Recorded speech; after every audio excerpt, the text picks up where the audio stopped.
Good morning. I hope you're all well. Today is a work from home webinar, so there'll be bonus CPD points for anyone who spots any cats. I do have some great charts to go through today and some relatively bullish market news as well. So it's going to be a more uplifting webinar despite the volatility that we've been through. So hold on for some good stuff.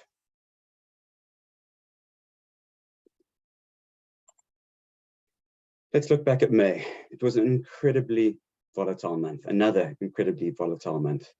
S&P reached almost 20% below its January peak, and it's at its lows during May. Fortunately, markets did recover a bit towards the end of the month, but still, year to date, we've seen negative returns from every asset class: bonds, equities, industrial metals, precious metals. It's been a really tough year. Even cash is not beating or protecting capital in real terms, with inflation at record levels and money market rates well below those levels. But looking specifically at May, gold was the worst performer, pretty much just catching up with reality there, catching up with bonds and other assets that are affected by quantitative easing. China, for the first time, finally has bucked the trend and giving a nice positive return on the back of very good stimulus coming out of China, and value continues to do well and benefiting from rising interest rates. Otherwise, much of a muchness for the month. Looking at the Sygnia funds, if you look at the 1 month number, top performing fund is the Sygnia China New Economy Global Equity Fund. So once again, some good news finally from China, and the market's starting to react to that, and Chinese equities finally doing quite nicely. Looking over the 1 year period, you'll see that value is still ruling the roost, with the Divi Fund at number 1, with a sterling return of just under 30%, and the Berkshire Hathaway Fund second at 23%. And then the Health Innovation Fund coming in third, showing its defensive nature in the current market environment.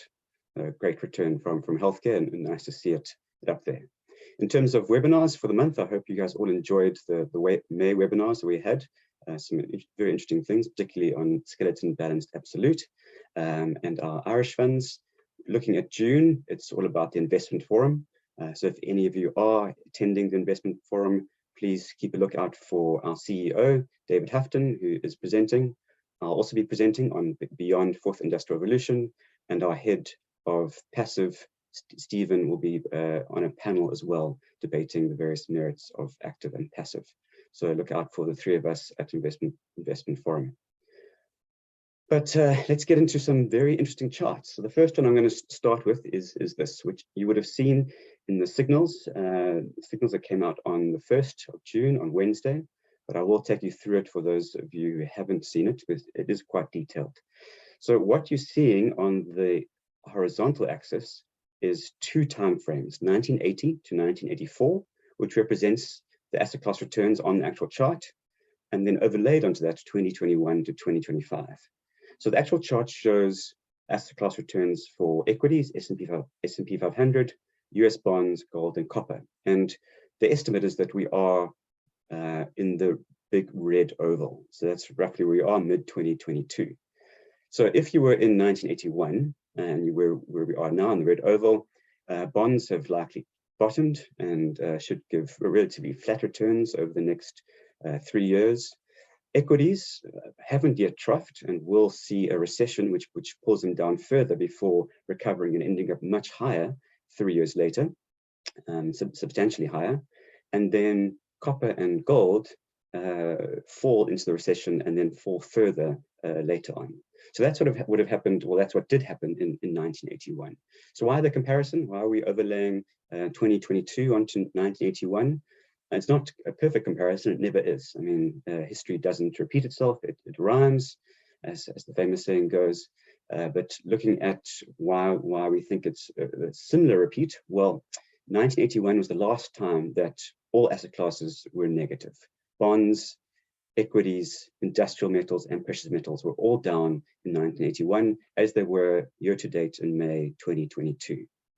1981 also saw an invasion-led war between Iran and Iraq, which disrupted commodity prices and pushed up oil prices in particular.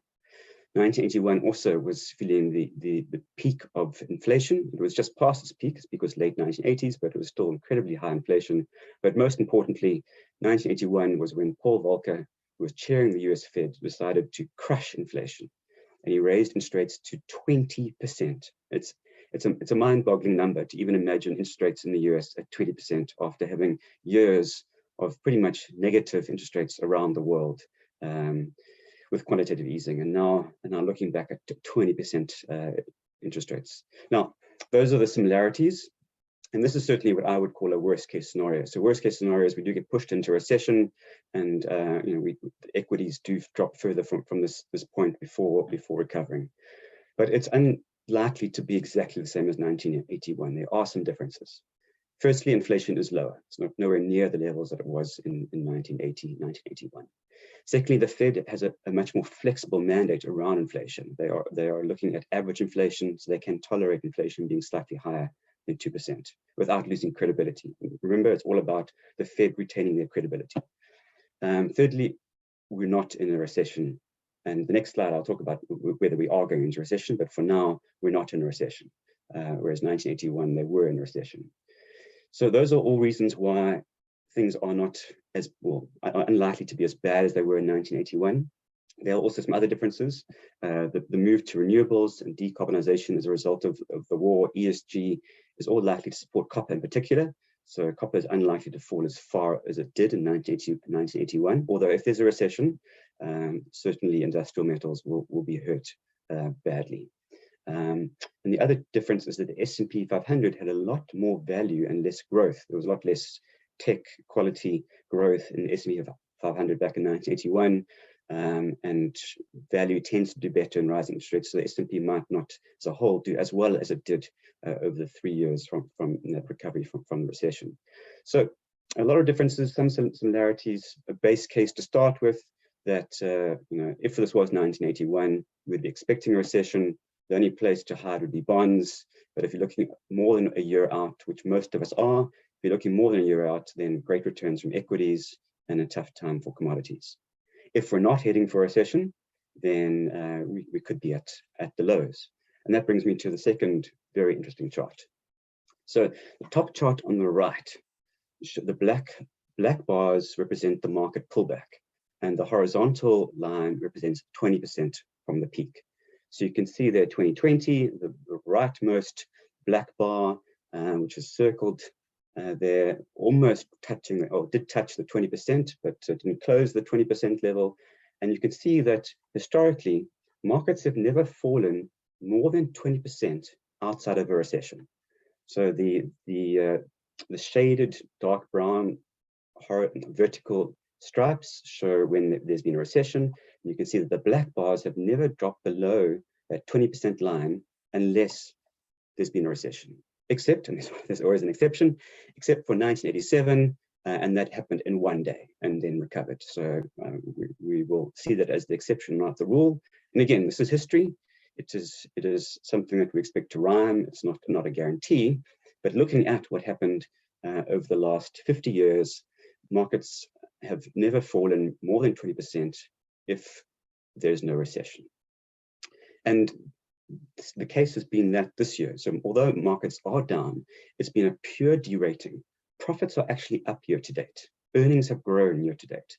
So the market has just derated and fallen, but there hasn't been a change in earnings. Earnings haven't started to contract.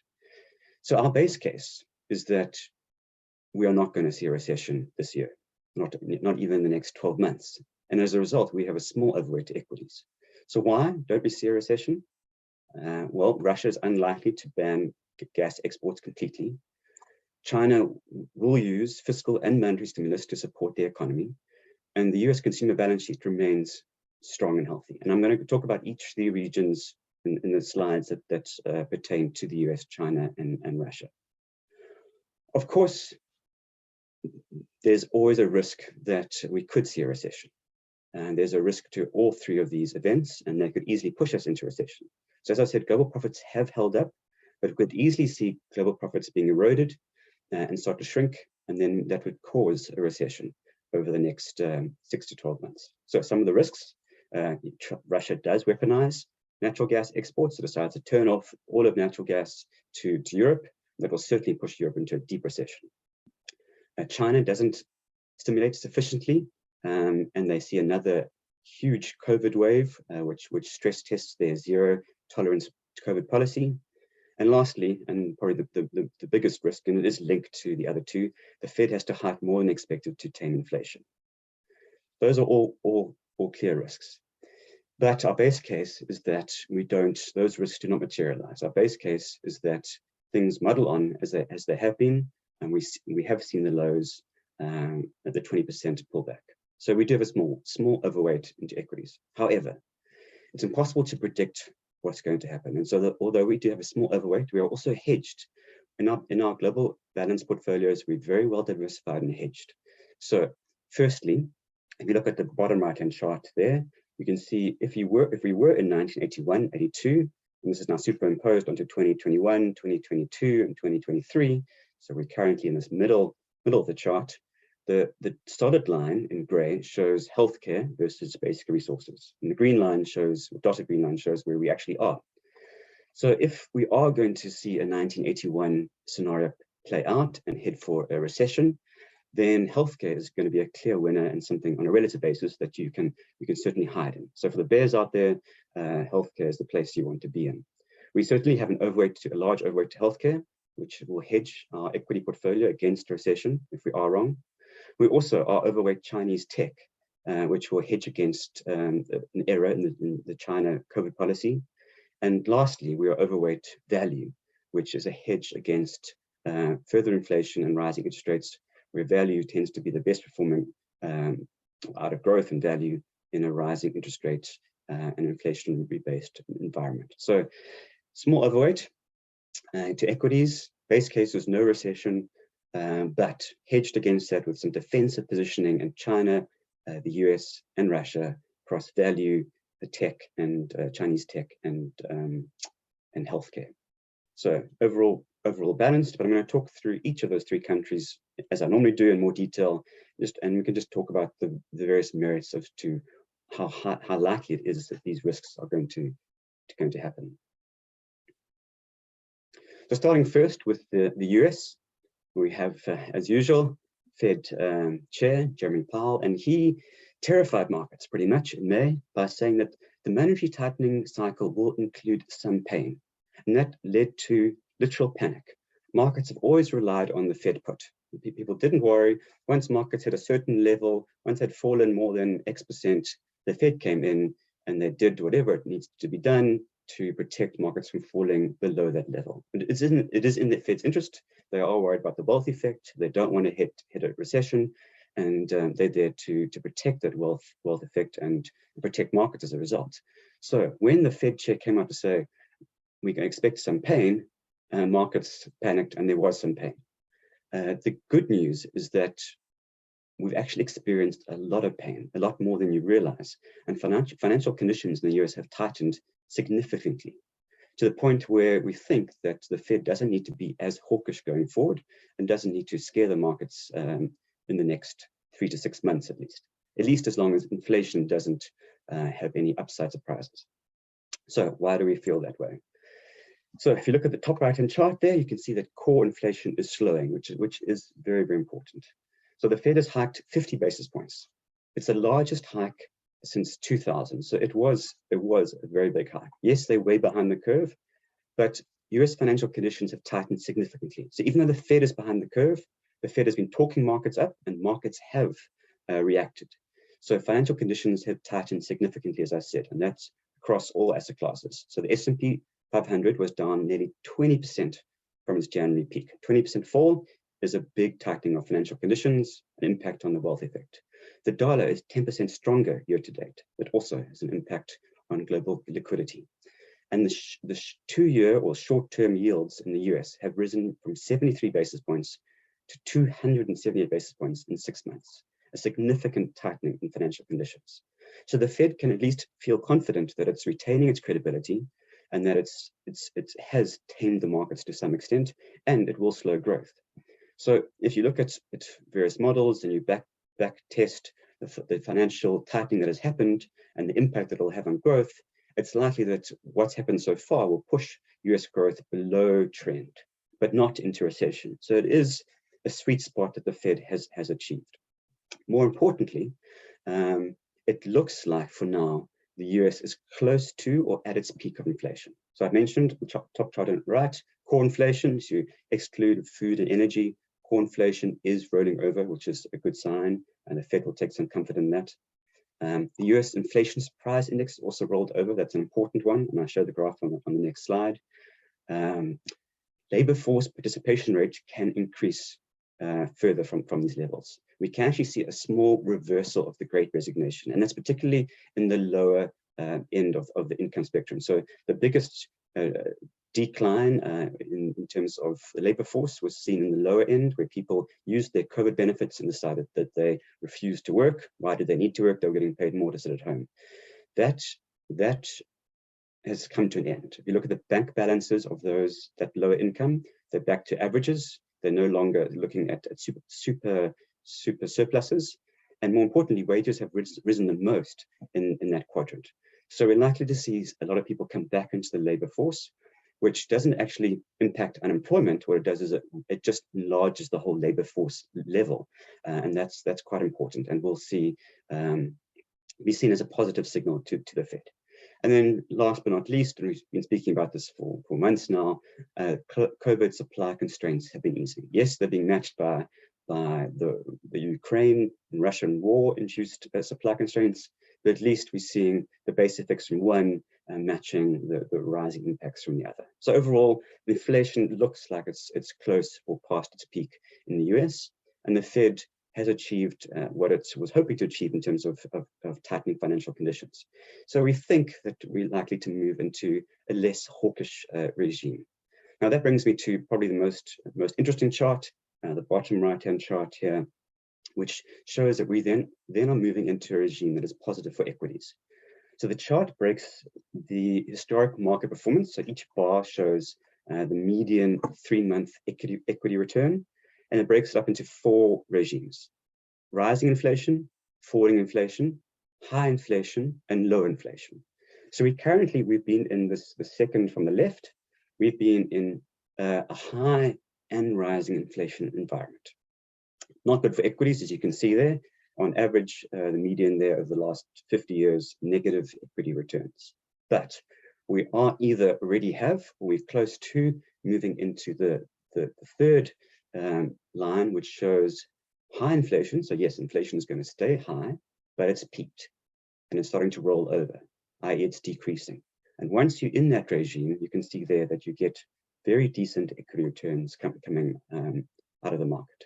So it feels like, although things are tough, although there's a lot of uncertainty, although there are risks that inflation could be driven higher if things get worse in Russia, that ceteris paribus, as everything stands, it looks like we're moving into this new regime. We're not going to see a recession in the US, and that's all good for markets. Why aren't we going to see a recession in the US? Well, rising rates has led to quite a steep housing slowdown, but we don't think that the housing slowdown is going to push the US into recession.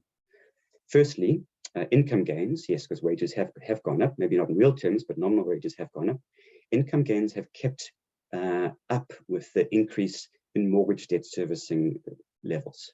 So the US consumers are not yet feeling the pinch from higher mortgage rates because their income levels have kept up. And similarly, despite the higher mortgage rates and refinancing rates, homeowner vacancy rates are an all-time low. And that to some extent will protect home prices. So home prices are unlikely to fall as significantly, despite they being more expensive, because there is actually a shortage of homes in the US. So the fact that income has kept up with mortgage rates and there's a shortage of housing means that house prices aren't likely to fall significantly. The wealth effect is thus not going to have a material impact, and we think that the US consumer will hold up. There's a strong balance sheet. They have a strong balance sheet, and if you look back at historic recessions, they've generally been caused by an imbalance. Either corporates or consumers have borrowed too much and overspent, and geared and excess leverage. We're not in that scenario at all at the moment. The world is actually looking quite healthy, EM and DM, if you look at consumers and corporates. The unhealthy part of the world is governments. Governments have geared. Governments have done quantitative easing. Governments have done extreme monetary and fiscal policy. But Japan has been doing this for 30 years and hasn't had a problem. And governments have a printing press. So as long as they are printing in their, or supporting the world, the economies in their own currency, they're not going to see a default. They can just print more money. Yes, it might lead to inflation. That's what we're seeing, and there are indirect consequences. But if you look at what's happened in Japan over the last 30 years, you're not going to see a recession driven by the consumer capitulating and collapsing, or corporates capitulating or collapsing because of an imbalance and having to rectify that imbalance. There aren't any balance sheet issues right now. So the balance sheets of the US consumer, global consumer, looking healthy. Right now, it doesn't look like there's a recession. Right now, it looks like the Fed can afford to soften its rhetoric, and we can be a bit more bullish going into the next 6 to 12 months. There are risks. So that brings me to technology shares. As I said in the previous slide, the inflation surprise index has rolled over. It's the top right-hand chart. So what moves markets, not only the level of indicators, but level relative to expectations. And so for the first time, it looks like rising interest rates and inflation are no longer a headwind to technology stocks. Technology stocks have been very, very hard hit. As we all know, fourth industrial revolution, the FANG fund all had a very tough time. But we think the technology shares have had the worst. The worst is behind them. Firstly, the inflation looks like it's peaked. But as importantly, the valuations are looking very, very, very decent. So if you look now at the top left-hand chart, this is the first time we're publishing these numbers. These are very, very interesting. So the red line shows the price to book ratio over the history of the fourth industrial revolution. That's the average across all the 600 shares sitting in the fourth industrial revolution fund. And the blue line shows the price to sales ratio, also since inception over the history of the fourth RR fund. And you can see there that those two ratios are pretty close to their all-time lows and certainly well below their long-term averages. So we're seeing some decent value being priced into technology, not just fourth RR, but technology stocks in the US in general. They're actually not looking as cheap. If you look at technology as a whole, in the US, the NASDAQ 100 is back to its average level, whereas fourth RR is actually sitting slightly below its average level. And that's because small caps have been hurt a lot more than the large caps in the US in the pullback year to date. And that's why we are more comfortable being in small cap tech, and why we have our small fourth RR exposure as opposed to a FANG exposure. The other two charts are also very bullish. The bottom left shows that short interest in innovation stocks are at an all-time high. And that means that speculation against innovation stocks is peaking, and there's been a lot more selling that there needs to be. And any positive news that comes around, then there'll be some forced buybacks as the short sellers have to cover their stocks, which would be very good for prices. The bottom right-hand chart, also very positive, shows that tech company insiders, the buying level for insiders is at a 10-year high, decade high levels of insider buying. And that's very, very positive. It means that CEOs, CTOs, CIOs inside these big tech companies and other shareholders are seeing that growth is holding up, revenues are holding up, and that things are looking very, very bullish relative to price signals. So as a whole, we are getting bullish on fourth industrial revolution. We haven't increased our allocation yet. We've still got a small overweight. We haven't taken that to a large overweight just yet. We're still waiting to see exactly if this inflation is rolling over and how certain that's going to be. Right now, we feel more comfortable being overweight, having a large overweight in healthcare, in China tech and value. But we do think that we're certainly not selling, and we do think we're getting closer and closer to taking fourth industrial revolution from a small overweight to a large overweight. Certainly all the stars are aligning. Yes, there's some uncertainty. People with a 3-year time horizon, I think, it's looking like a good entry point. But as we already are because we already do have a small overweight. We're just waiting a little bit longer to see if we can get a better entry point. But yeah, tech shares, certainly the worst looks like it's behind. So the second risk that we want to talk about is China and the zero tolerance COVID policy, which has certainly been tough on China. But China has continued its all-out effort to support the economy, to increase infrastructure construction, and ultimately boost economic activity. But it has been tough. The growth data that's come out of China has disappointed in a horrendous way. The sales numbers, the PMI numbers, the profit numbers, the growth numbers, it's all been really tough as Shanghai has been in lockdown for 2 months. But that has finally ended. You look at the charts on the right, China is nearing the end of its COVID wave and Shanghai is out of lockdown.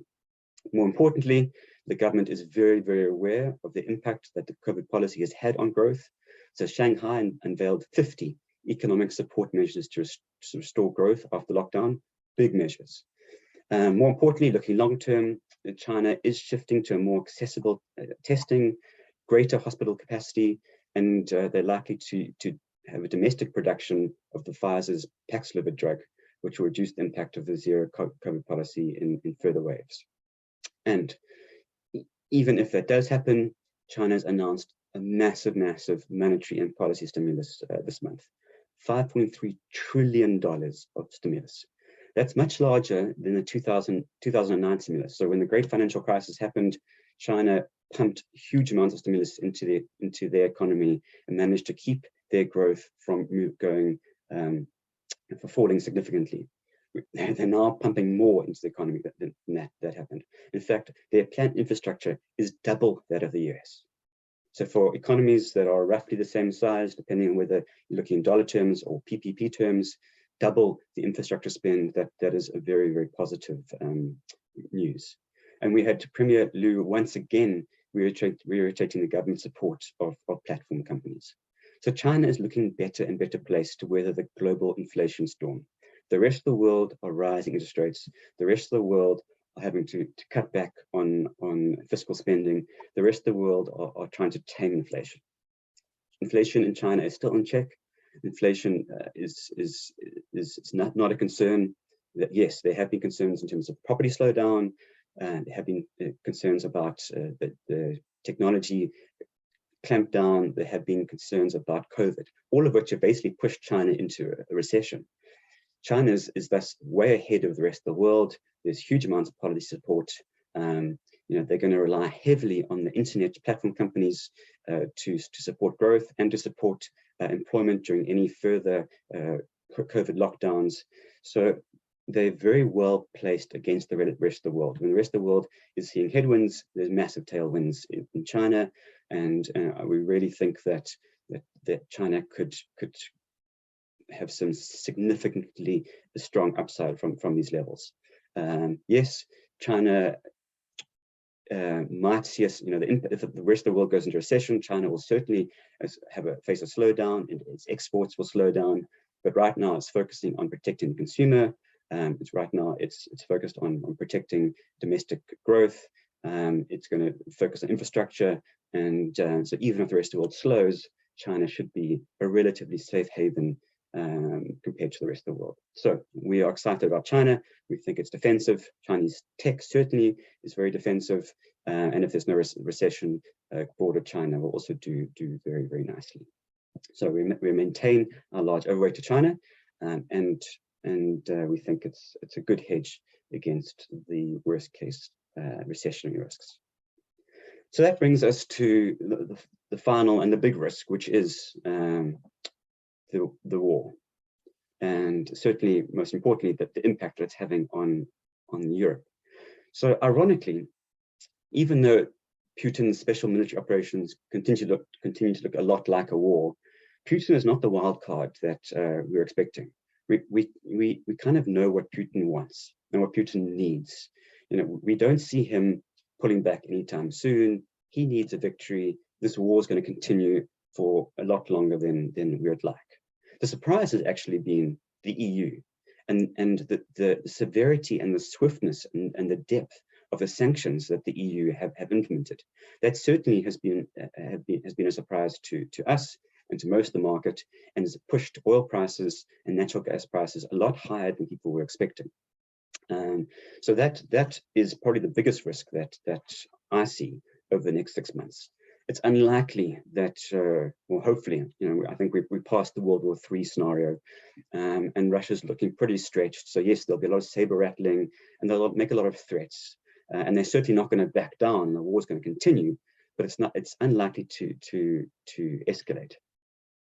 But it's also unlikely to go anywhere, especially now that Ukraine has received $40 billion from the US for weapons and humanitarian assistance.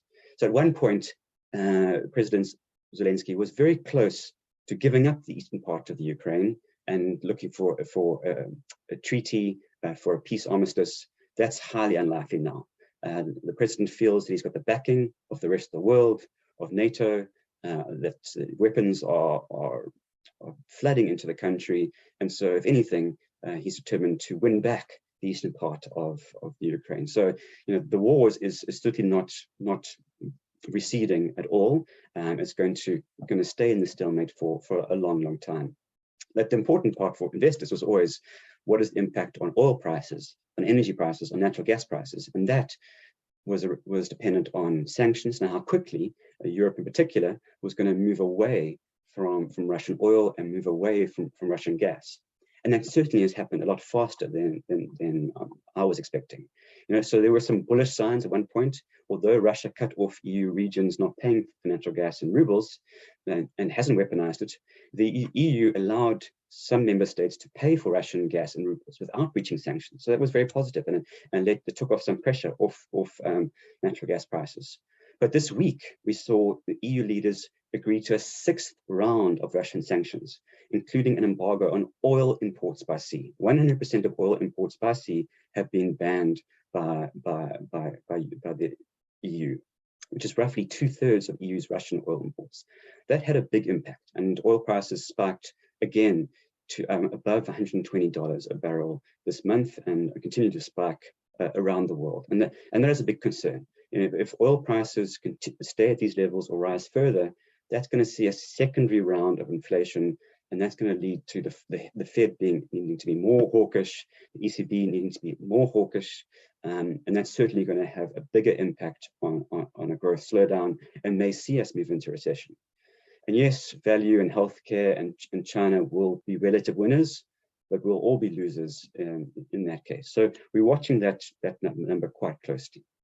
Fortunately, OPEC did come out yesterday, and they increased their production levels, and not as much as we need, but certainly it's a move in the right direction. And Saudi Arabia has announced that it's prepared to raise oil production, or it's thinking about raising oil production enough to cover the decrease in Russian output. If that happened, it would certainly be a big win for the global economy, but it's not a guarantee. So this is certainly one of the biggest risks that we face, and certainly that's something that we're watching very closely to see, are we going to move into a 1981 scenario and a recession, or have we seen the lows of equity markets? It's very much dependent on inflation and what happens from a sanction perspective and the impact on oil prices. Yes, there's some good news in the US that the US is benefiting from the COVID base effects, and it's got a strong consumer, and the Fed has certainly had enough impact. So, right now things are looking bullish. Right now things are looking like we've seen the lows, but risks always do exist. Markets tend to climb a wall of worry. So, we do believe our base case scenario is that markets will rise from here, but risks are higher than ever. And so it's certainly not an easy decision, and not a decision we're taking lightly. And certainly something that we are watching very, very closely. But for now, we are staying bullish. Hopefully that gives some comfort. And then the small open economy at the arse end of Africa. And we have here the city of Joburg mayor saying that Eskom is in a death spiral. Something we've been talking about for months and months and months, and not a surprise. and unfortunately, very bad news for South African growth. And we've even had the Democratic Alliance calling for a state of disaster as a result of Eskom. So things are getting bad, and we've all been experiencing it over the month of May. Load shedding continued daily. It's been tough, reaching stage 4 as Eskom experienced its 5th instance of sabotage at the Tutuka power station, leading to even more capacity going offline. It's really depressing to see a sabotage being another reason why growth is going to be lower in South Africa. And if you look at the chart on the right, Eskom's energy availability factor dropping from a peak of 95% in 2001 down to below 60% in 2020. After 14 years of load shedding and Eskom trying its best to bring new capacity online and to refurbish existing capacity, it's a very, very, very sad state of affairs. Municipalities are desperately trying to source power from renewable independent power producers. You would think this would be an easy win. We've had legislation changed, so anything under 100 megawatts, you don't need a license. Certainly it'd be a big win for the world if you can move away from coal to renewables. It'd be a big win for growth because it means you'll have sustainable, reliable energy. But nothing in South Africa is ever easy, and we're seeing NERSA and the Minister of Mineral Resources and Energy not approving those requests. And so despite the licensing level being raised, unfortunately, you still need NERSA and the Mineral and Resources Energy Department to give the final approval for any connection to the grid, and that is not being given. So again, not enough reforms, not enough impetus to support growth. Despite that, there is a bit of positive news. We saw S&P upgrade South Africa's outlook to positive. So they didn't upgrade the credit rating. We still junk, but they upgraded the outlook. And that was on the back of high commodity prices, specifically in terms of trade. So it was the ratio of our export commodity prices to our import commodity prices. So iron ore, platinum, gold, all going up more than oil has gone up. So again, a risk. If oil prices continue to rise, well, our terms of trade won't look as good. And if there's load shedding, well, we can't get our exports out the ground. And if there's load shedding, we need to import more oil to run some of our plants. But for now, we are seeing a positive outlook our outlook being upgraded to positive. And again, unfortunately, we can't clap ourselves on the back and say, well done, great, we've done some fantastic things, we've worked hard, and as a result, we're being upgraded. No. We're a small open economy that produces commodities. We are completely at the mercy of the rest of the world, at the mercy of global growth, at the mercy of the US federal rates, at the mercy of Chinese growth. And right now, as a result of what's going on in the rest of the world, our terms of trade have improved, which is good for the rand and good for our tax revenues. So we've had an upgrade. Certainly, the commodity windfall is very good for us, and that's why we continue to be overweight South African bonds, because our revenues are exceeding expectations, tax windfalls because of the strong commodity prices. So it is good, but it's not because of growth that's recovering, and that's why we remain underweight South African equities, and we remain overweight South African bonds. South African bonds still giving a fantastic yield, over 10%, and South African growth is continuing to disappoint, and electricity production and consumption disappointing and falling. So that's not looking too good. At the same time, we've had, just because of the concern that the world is moving into recession, we had the rand weaken despite improving terms of trade, and that is not good for inflation. That's certainly seeing fuel prices rise to record levels, which is not good for South African consumers. And the SARB, as a result, has had to raise rates by 50 basis points to 4.75%, with more hikes likely over the next year. In fact, we could see as much as 2% worth of hikes over the next year, which again is not good. You've got consumers that are facing record high food prices, record high fuel prices, and the only way to try and combat inflation is to hike interest rates, and then you have to move spend away from non-essentials, preferably to fuel, which then will slow growth and as a result try and slow inflation. But it's a painful process. So it's not good for growth either. Generally, in the early instances of a rate hike cycle, it is good for growth. But when you're seeing record high fuel prices, record high food prices at the same time as interest rates going up, it's unfortunately a bad combination. One other good piece of news is South Africa is now through its fifth wave. Basically, it was a really good, compared to other 5 waves. We had a far less detrimental impact on our well-being. Certainly the death rate was lower than any of the other waves, and that was a result of 90% herd immunity. Certainly not a result of vaccination rates. And the government's still having to throw away some vaccines, but fortunately very high herd immunity, which has protected South Africa. So at least it's positive. Not, COVID is not something that is great, but at least we are through our 5th wave, and it's not going to be, and our lockdowns weren't severe. And so it certainly wasn't something that impacted growth. Yes, there are still masks, and there is still a restriction on the level of capacity, but the big issues for South African growth. Okay, so putting it all together, not too much change. As I said, we've got a small exposure to global real estate, which had a tough month. Global property had a tough month, and kind of moved in line, or brought itself in line with global bonds. 4th Industrial Revolution, small overweight. Again, it looks like the headwinds are behind that, and we are itching to take that to a large overweight. Not yet. China and emerging markets, a big overweight. We do think that there's some positive catalysts there, despite what happens in the rest of the world. Healthcare, a nice defensive place to be. Despite recession, people have to spend on healthcare. It certainly has the most defensive earnings profiles in previous recessions. And again, another big overweight to value, which tends to do relatively well compared to growth when there are rising interest rates and rising inflation. So a nicely balanced portfolio. We still are underweight South African equity, overweight equity in total, which means we are very overweight global equity. We still don't have any, well, we've got a very small allocation to global bonds, only in the US, and no South African property.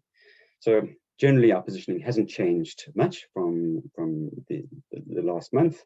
We think we're well positioned to handle a bounce. We're reasonably well positioned, even if there's a recession, but we'll probably have to take some action. If we do see things heading towards a recession, we will probably have to take some action and shift more into, take equities underweight and shift more into the defensive sectors. But right now, we don't think that's the time. We think that we could see a bounce in markets.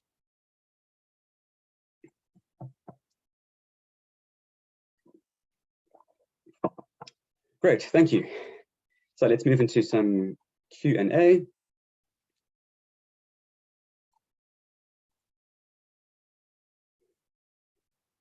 Thanks, David. I'm glad you enjoy the good news. I'm sorry there haven't been any cats on the webinar yet, but there's still time.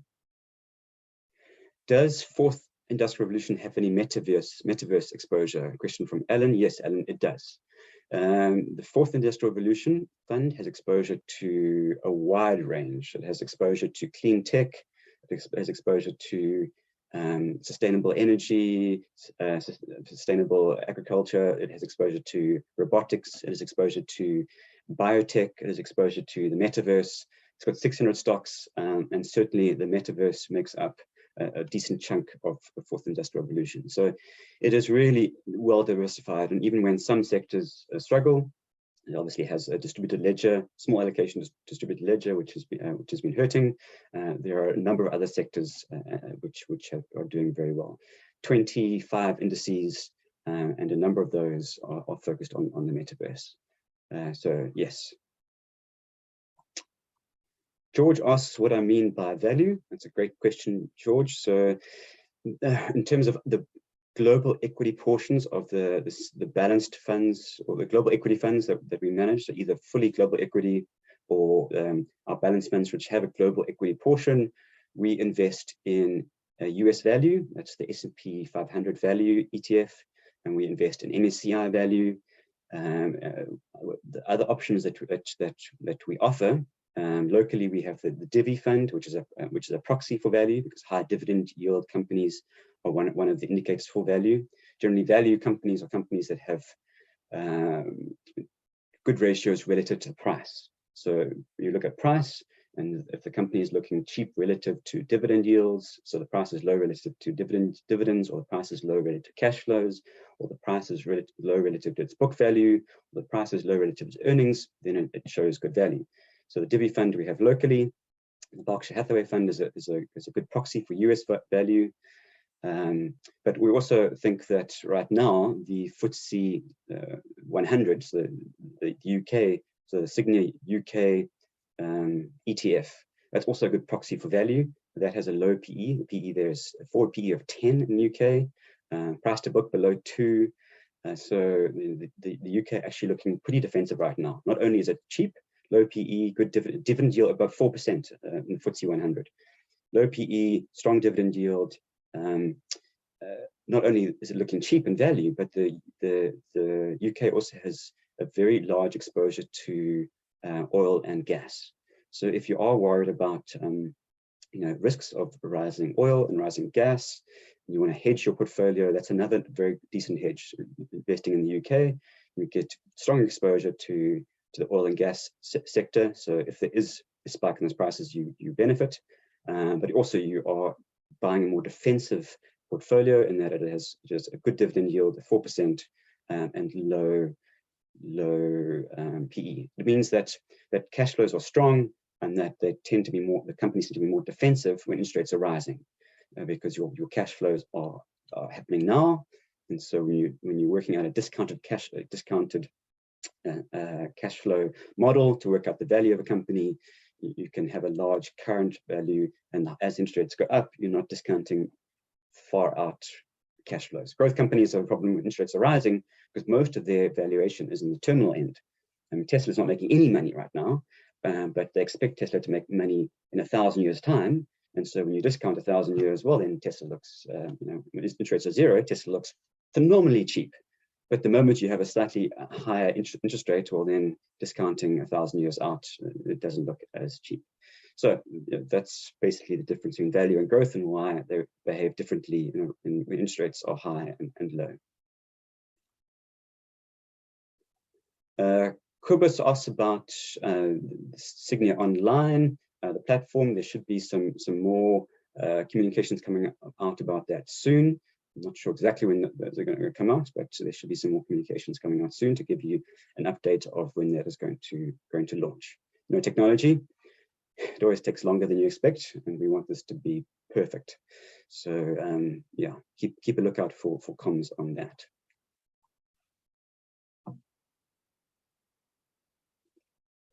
Craig asks, what is the outlook for interest rates? Hopefully I answered that when I looked at the US.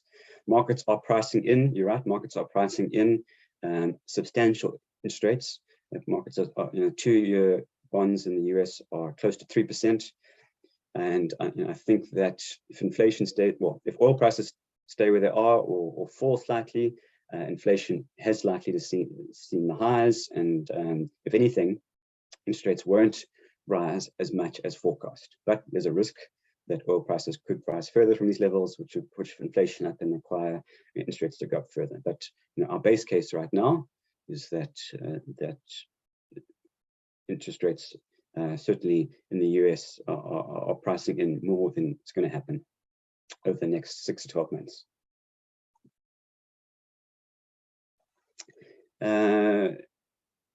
Good question on FANG and 4th IR. Again, hopefully I answered that.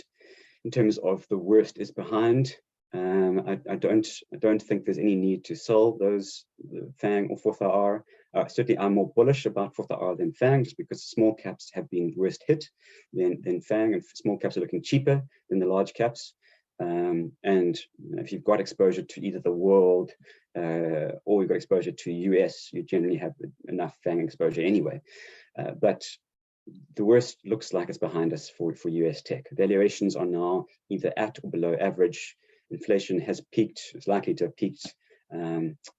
Insider buying is at a decade high, and short interest is also at an all-time high. So I definitely think that the worst is behind us for tech, And if you've got a decent time frame, which you should have because you invested in equities, I think it's a solid decision to stick to what you've got and hold on to them, and even maybe top up in a few months' time.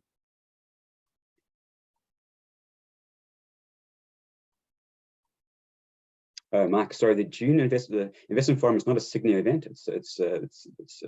It's a third-party event, and we're just presenting. Sygnia is presenting at that event. So, yeah, unfortunately, I can't send you an invite. But I believe there are still, certainly for the Joburg event, there are still entries available. So you can contact the supplier directly and get an entry.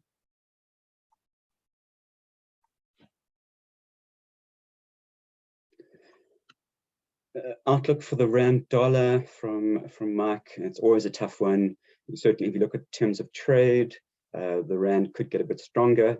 So our base case is the rand could get a bit stronger from where it is now. But again, oil price keeps on rising, and commodity prices fall further, then the rand could weaken. But our base case is that there's no recession, in which case China growth will recover, which is good for commodities. And the main reason why commodity prices have fallen so dramatically is because of the China slowdown. So if we do see no recession, if we do see China recovering, that'll be good for commodity prices, that'll be good for the rand, and that'll be good for South African equities. So base case, the rand should strengthen unless we see a recession. So again, another way that we are hedging our portfolio against a recession risk is we are underweight South African equities. If you're properly bullish, then you want to be long resources and long the rand. But there are a lot of risks out there, so it's good to take a balanced view.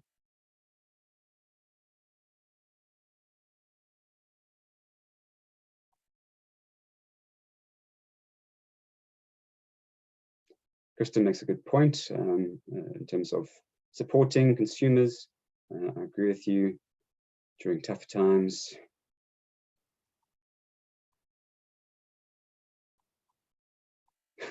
Mark, if China invades Taiwan, well, we've got big issues. But it's certainly not in our base case. If anything, China is looking at what's happened in terms of Russia and the Ukraine and realizing that diplomacy, or at least threats, is better than actually blood. So if anything, I think that likelihood has reduced, not increased. That is definitely a risk. It will have a big impact, but we see it as a low probability risk.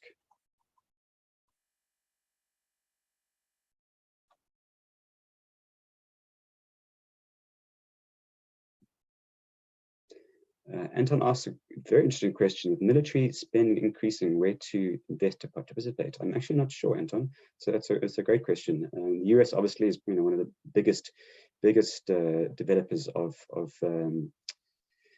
military tech, but a lot of ESG overlays remove military spending. So it's definitely one that has become quite controversial of late, with some ESG indices now adding back controversial weapons to their holdings, as defense weapons are needed for defense, but that then brings you to what's happening in the US and the gun lobbies, and whether guns are defensive or offensive. So it's a debate with no answer, and I'm not going to give one. I'm not as brave as Elon Musk.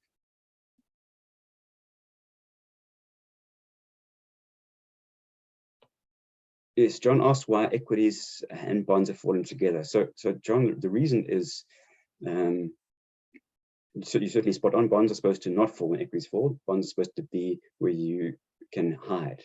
But the reason we haven't had any bonds, and the reason we've been worried about bonds falling, is because of quantitative easing, which distorted bond prices.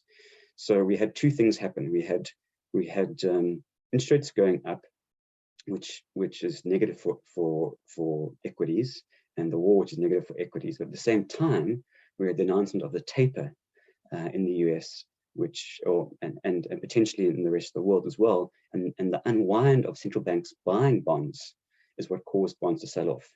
So normally you can have interest rates rising, and the back end, the 10-year or 30-year bonds actually falls, and the curve flattens. This time we actually saw the curve steepen, and that's because we had an unwinding of QE and tapering at exactly the time that equities are falling.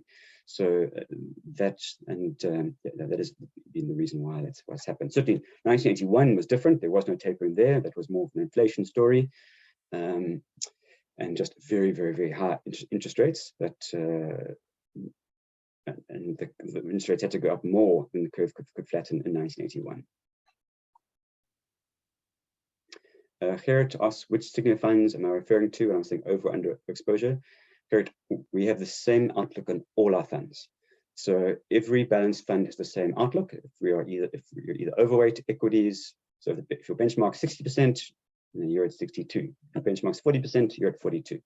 And on the global side, whether you're a 100% global equity portfolio or you've only got 5% global equities in one of the low risk balance funds, our equity weights are all aligned in the same. So they all have the same allocation to the core funds, same allocation to the thematic funds, and we over and underweight those themes for all our funds. So we have the same view applied to all our funds, just in different measures. Obviously, if you've got more exposure to global, you'll have a bigger impact from a global theme.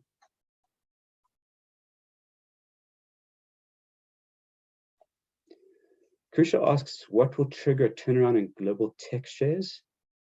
That is a very good question. You know, I think all the stars are aligned for tech.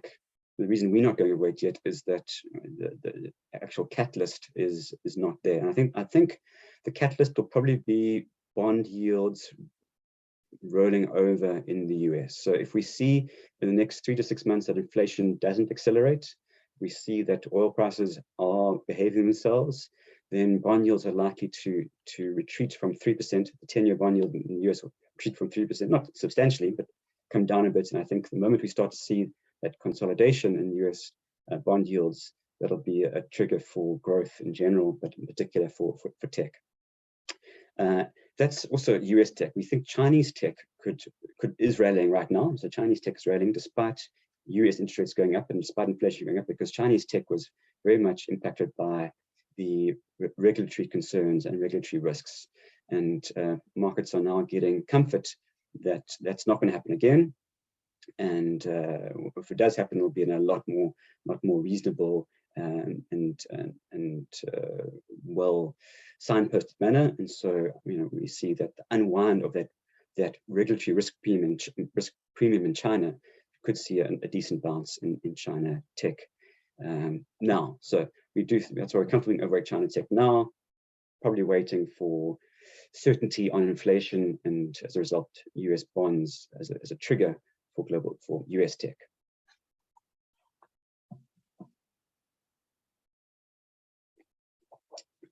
Lewin asks, with the new China sectors ETF you launched in April provide exposure to the China tech sector you mentioned? Yes. So our 2 China funds, we've got the new China economies unit trust and the new China sectors ETF, both of which focus on they have reduced exposure to the sectors of the economy likely to see it being slowed in terms of the global slowdown and exports. So they are underweight property, they're underweight materials, underweight banks. So the traditional big sectors that are very much China has relied on exports to survive. Those don't have a very small exposure, if any. And technology and the consumer and all the sectors that domestic sectors that the Chinese government is supporting, those all are well, that's what the fund holds. That's what we call new economy sectors. What China's government is focusing on supporting over the next 5 years. So both those funds are very well positioned for the Chinese stimulus right now, and very well positioned, we think, over the next 5 to 10 years in terms of what the Chinese government wants to achieve. Craig, hopefully I've answered your question about similar question to tech. The shift from value to growth, the catalyst is again likely to be US interest rates rolling over and decreasing. And again, we're going to see waves. So, you know, I do think that we could see some inflation. I do think that inflation is going to take longer than expected to get back to the Fed target. So probably going to see a wave now maybe in a few months' time, bond yields roll over, inflation under control. We see a rotation back from value to growth. Tech has a nice bounce. Growth has a nice bounce, but then maybe in a year's time, inflation turns out to be more sticky than we think, and the Fed has to raise rates a bit more than we think, and there'll be a rotation back into value. So basically, a lot of volatility. But I think if you've got a long-term view, then those technology stocks and growth stocks are looking cheap. Short-term view, value is looking more defensive.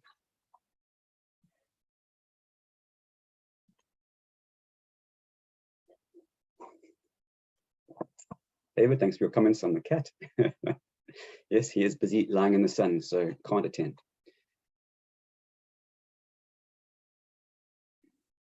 Nico asked a good question on Euro stocks. I mean, and Euro stocks is we currently have a small overweight to Euro stocks, but it's something that we are losing sleep over. Right now, again, for what we're seeing, well, certainly we're very comfortably overweight Euro stocks until this extra wave of EU sanctions that happened this week. That's now caused us to worry about our view about EU. It's a very small overweight. In fact, if you include the UK, we're basically neutral. But there could be a view to go underweight Euro, depending on what happens to the oil prices and natural gas prices. So, to what extent, will there be? Will Russia cut off natural gas to Europe? Then certainly you've got to cut to Europe, because that's going to lead to recession. If oil prices remain high because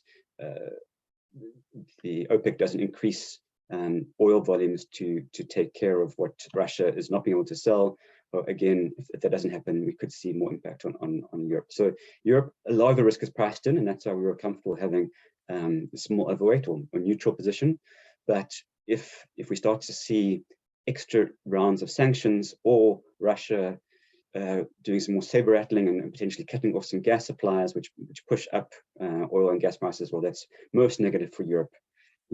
Still negative for the rest of the world, but Europe's going to bear the brunt of that. So let's call it a nervous neutral to slightly overweight for now, but watching it very closely.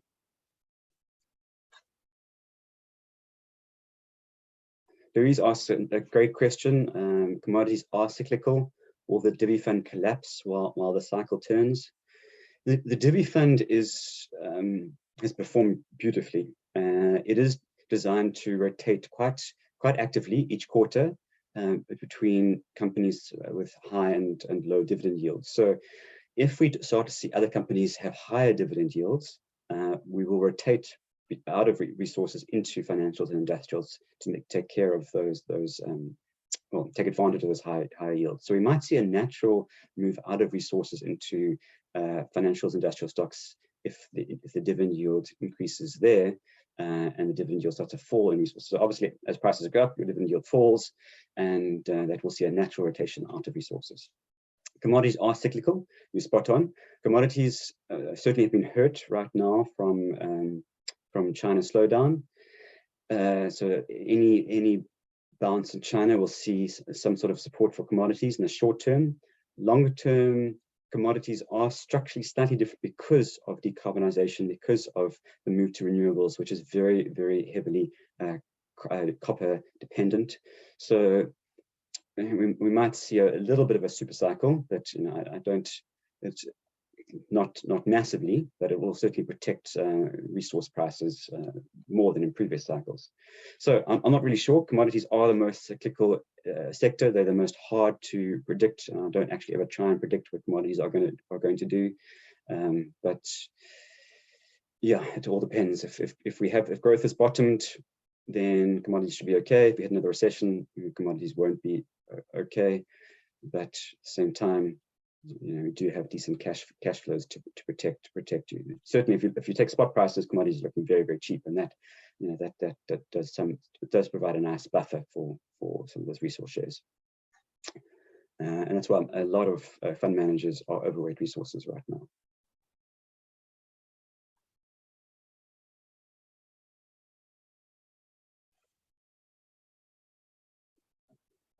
Benji asks, what are the options on purchasing annuities, probably living annuities? Sygnia does have a just for life living annuity, which is a really great product. It combines your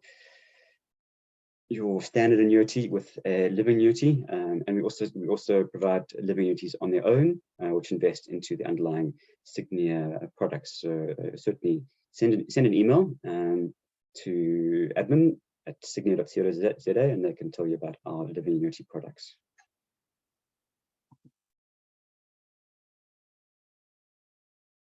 Okay, Wayne asks about currency outlooks.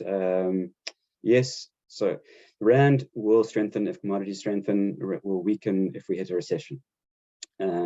Similarly for other currencies, really, if you look at both the yen and the pound, they are pricing in extreme interest rate increases in the US and a recession scenario. So base case scenario is that we don't hit a recession. Base case scenario is that the US markets have priced in enough interest rate increases, in which case we should see some recovery in the pound relative to the dollar, should see some recovery in the yen relative to the dollar, and even the euro relative to the dollar. Again, if we see a recession, if you have a 1981 scenario, the dollar will strengthen more, the yen will weaken, the pound will weaken, the euro will weaken, and the rand will weaken. So it all depends on your outlook, and we are very close to.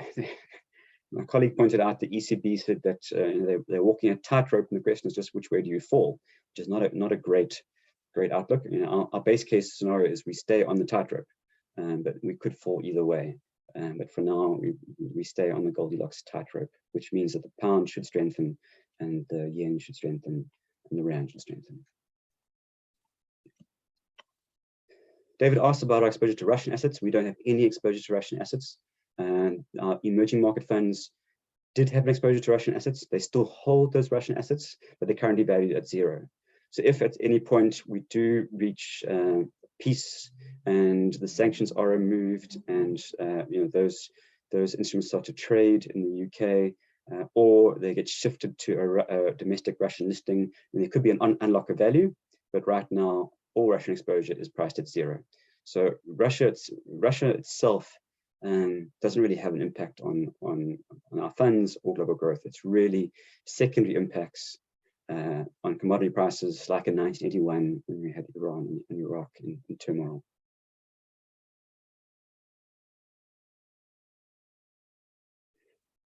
Sipo asks, what type of sector and asset class exposure does your personal portfolio have, and what investment themes can we look at in the short to medium term? I have, as I've said before, I am the biggest fan of the Skeleton Balance 70 fund. I have all of my retirement savings in that fund, and it has all of our views in it. The global portion of that fund has all our thematic themes and the appropriate weights, as I've said. So overweight value, overweight healthcare, overweight China. That fund is overweight equities right now. That fund is overweight global right now. And we think that it's well positioned. So that is my PA portfolio. I don't have a PA portfolio in terms of direct shares. So yeah, if you want to back my view or where I put my money, that's the place to be.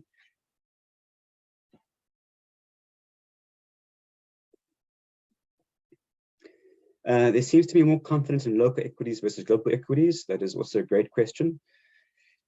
That certainly, if you look at, I think every single asset manager in South Africa, certainly all the ones that we keep in contact with in their balanced funds, the highest allocation to global assets is still sitting below Sygnia. So Sygnia is sitting at about 33%, between 33 and 35, and I think the next highest is 33. And then a lot below 30. So yes, a lot of fund managers are saying that South Africa will benefit from the resource cycle, and resource shares are looking cheap. And not only that, but if you look at the financial industrial stocks that are dual listed, your Richemonts, your Mondis, your Naspers, British American Tobacco, Anheuser-Busch, all looking incredibly cheap relative to their global peers. So South African equities themselves are actually looking pretty decent, and fund managers are overweight. despite all of them being underweight, or the majority of them being underweight South African Inc. So they're underweight South African consumers, so banks and retailers and industrial stocks, because of the lack of growth headwinds, despite those stocks also being very cheap.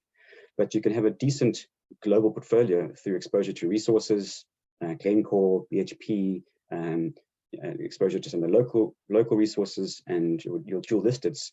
You can have a portfolio made up of all of those really, without much SA Inc. exposure. So it is easy to get comfort in some of the SA Inc. Also SA portfolios.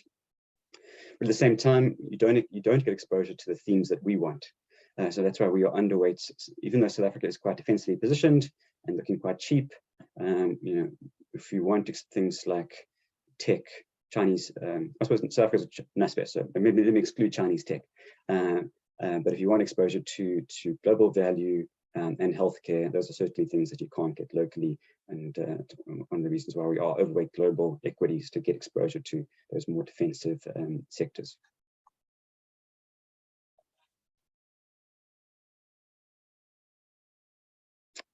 Tom asks a fantastic question like I could spend hours talking about. Can the world go through Japanification combined with climate change? So, and yeah, I'll try not to talk about this for too long, but Japanification is really the whole world being in a deflation environment and low interest rates. And they're still pretty much in that environment. Inflation is hardly a concern in Japan. And Japan's also going through climate change issues and